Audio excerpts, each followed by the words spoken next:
Hi, it's Kim, and we're back here in the studio, and I want to talk to you about little tiny errors and when they make a difference. And I found one on this Miss Kelly Applique project we've been working on, and I want to show you what it was and how I fixed it.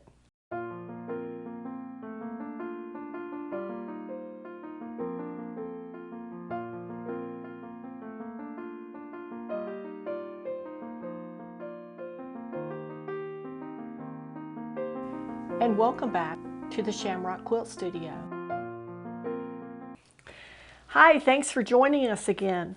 Tonight I want to talk to you about a little problem I found on the Miss Kelly project that we're working on and how I'm fixing it.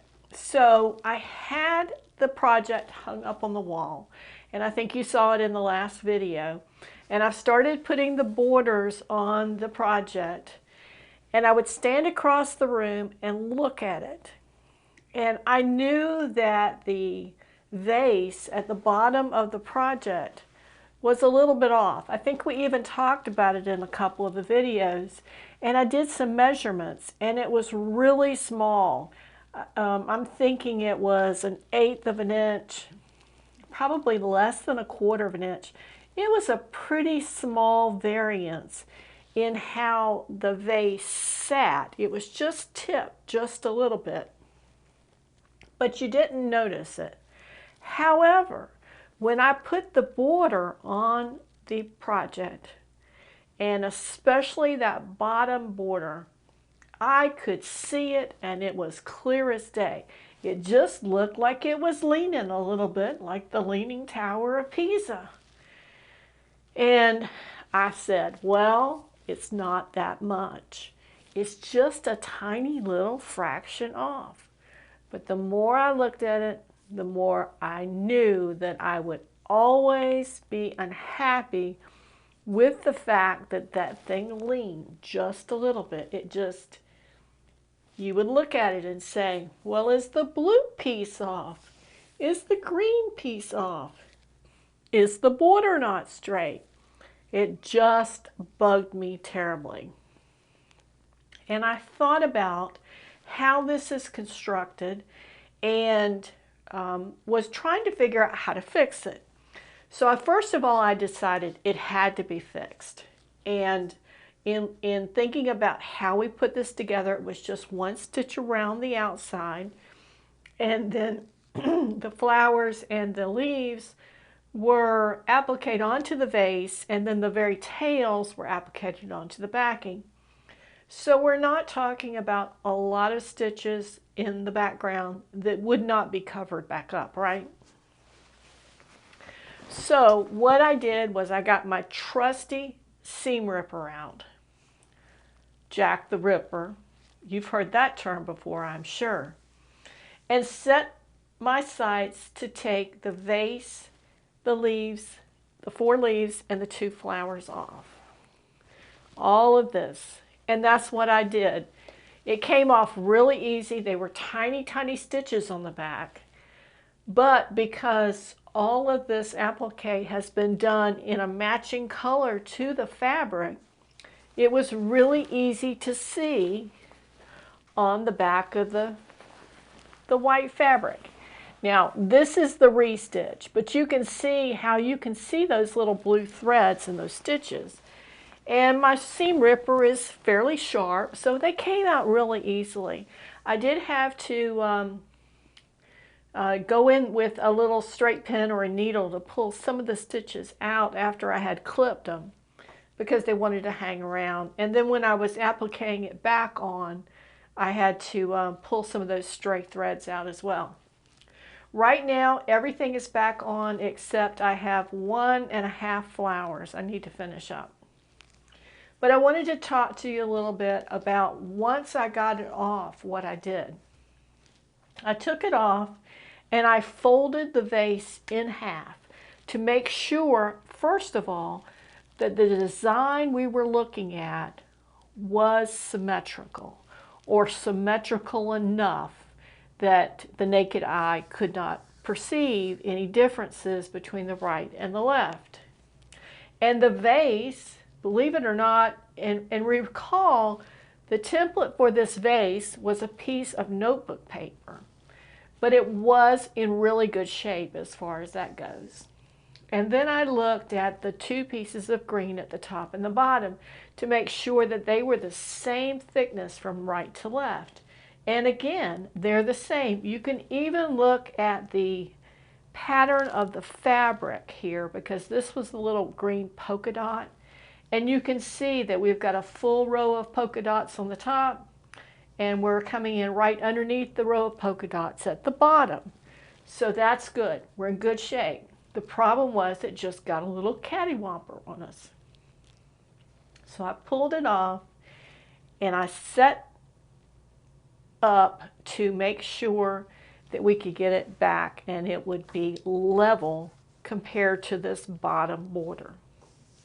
So the first thing I did was kind of set it about where it needed to go, and I marked a line measuring from the bottom border where there's a line and where there's a seam for this purple fabric up to get me a starting point that was level. Then I set it where I thought it should go, and when I'm lining up against that bottom line, what I found was the feathers on the birds were just a little bit off. One drops down just a little bit more than the other.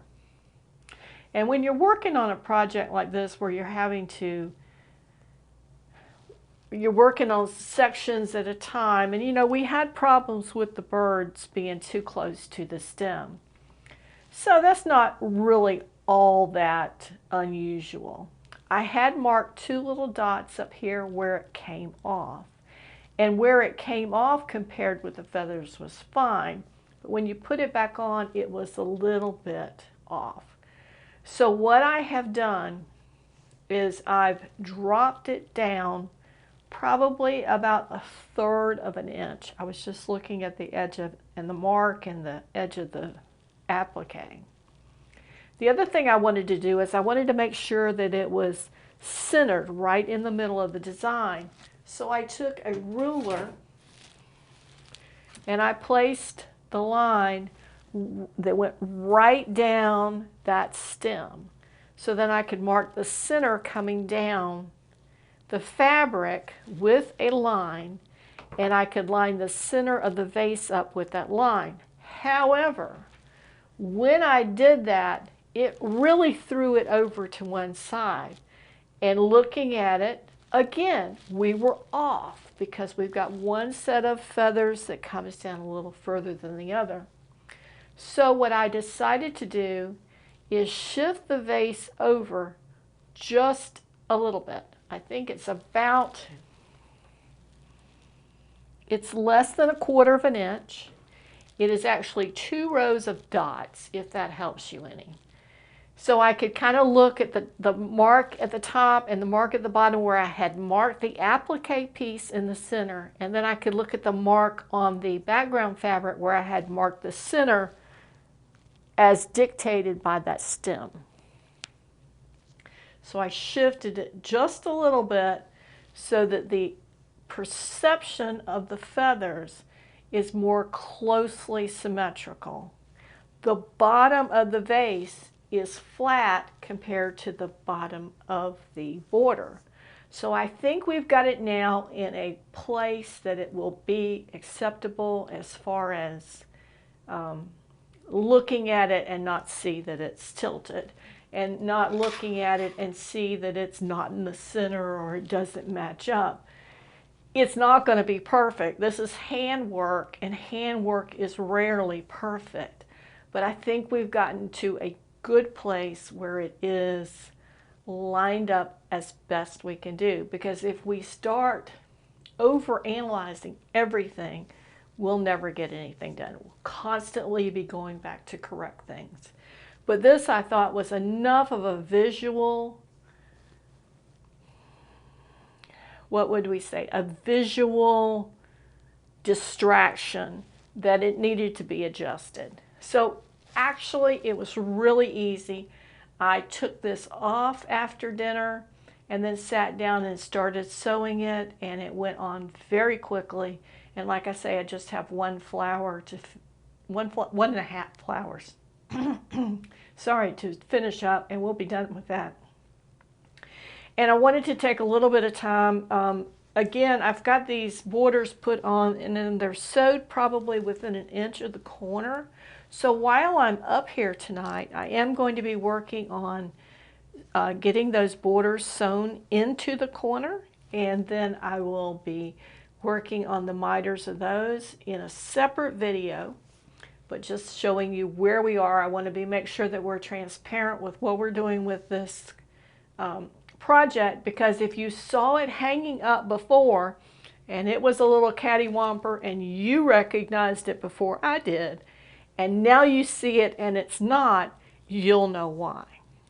Never be afraid to go in and fix a mistake if you need to. Just don't be overly concerned about mistakes that don't make an impact to the design or to the appearance of your project. So in the spirit of transparency, that's where we are with this, and how a little 1/4 of an inch can make a big difference in a project sometimes, not always, but sometimes. Thanks for hearing me out on this, and I hope to see you next time on our project when we're working on the borders. If you like this video, give us a thumbs up, and be sure to subscribe on our YouTube channel so you'll get access to all of the videos. And if you click the little bell, you'll also get notified on it. Thanks so much, and we'll see you next time here at the Shamrock Quilt Studio.